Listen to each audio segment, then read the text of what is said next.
Start playing, and then I'll bring him down. Taps is what, like a minute, 2 seconds or something. Always bad. So we'll get it down.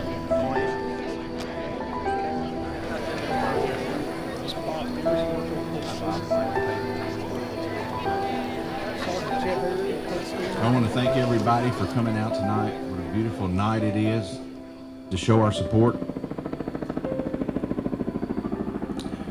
We're going to start off. I have with me Michael Pape. He's with Congressman Whitfield's office, and he has a special presentation.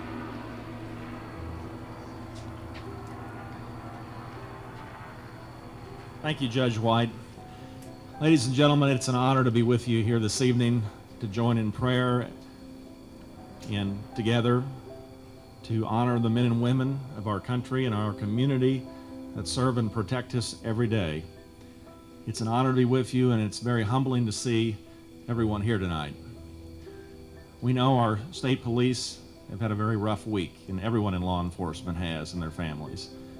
And we think tonight as we're here about the family of Trooper Joseph Ponder, and our hearts and our prayers and our love go out to his family in every way imaginable. But you being here tonight is so very important. It's so very important to the healing for this community and for our law enforcement family. And we're honored to be with you all. On behalf of Congressman Whitfield, the Congressman asked that an American flag be flown over the dome of the Capitol this week in honor of Trooper Ponder and all of our law enforcement men and women for what they do every day for all of us.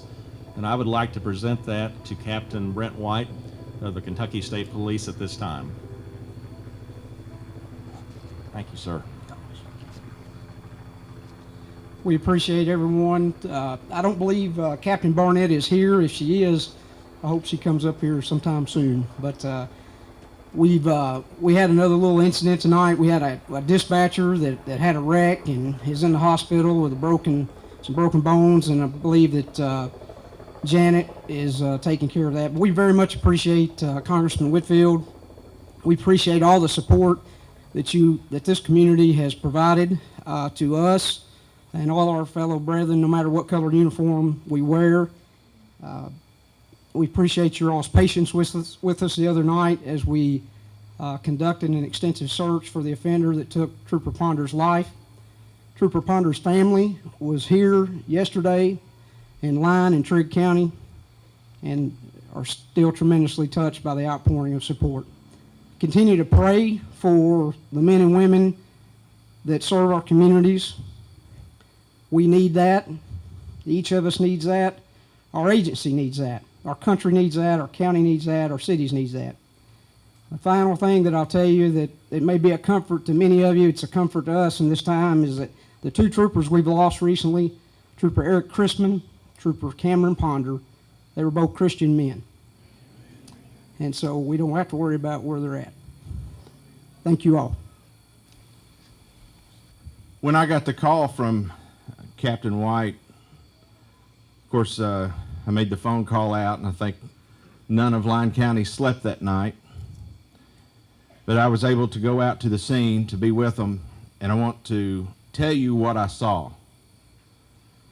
There's people from the state law enforcement, from our local law enforcement, officers from the Forest Service, other officers that I probably didn't even know where they came from.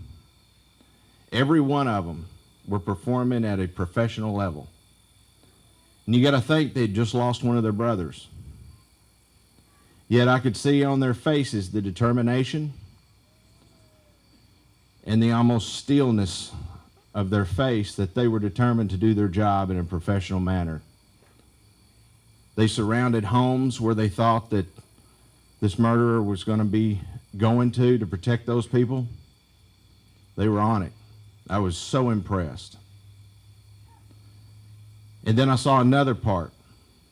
As the ambulance left, as the sun rose, I saw the faces change. They'd realized that they had done their job. And then it started sinking in that they'd lost their brother. And I know it hurts them. I could see it. And I think this gives them strength. It gives them comfort, not only for the prayers, but also that you used your feet and you used your arms and you came out here as the body of Christ to show that we stand with them. And I thank you for that. In a lot of pockets in this country, we're seeing a devaluation of life. From the things that we're doing to our unborn, to politicians condoning groups that seek to chase after our officers. Here we won't ask them to back down or stand down or back up. Actually, we stand by you, right beside you. Over the next few minutes, we're going to say some prayers. We're going to pray for the state troopers. We're going to pray for our local law enforcement. We're going to pray for our correctional officers and our first responders and our emergency management team. And at the end, we're going to pray for the families. I've seen so many times these first responders or officers take off running, and they'll be running from some event that we all get to stay at. I know that they have to run from their families a lot of times. And they leave moms and dads and brothers and sisters and kids nervous about their safety. So when these prayers here end, they need to continue at your homes and in your churches. And after the prayer, we'll ceremoniously lower this flag. Trooper Dodd will do that to the plan of taps. And then shortly after that, we'll be dismissed, and you're welcome to stay as long as you want, visit with each other, hug these officers and first responders and local law enforcement. Thank you so much for being out here and caring enough to pray for these guys and girls that work so hard to protect us all year long, no matter what the weather, what the time.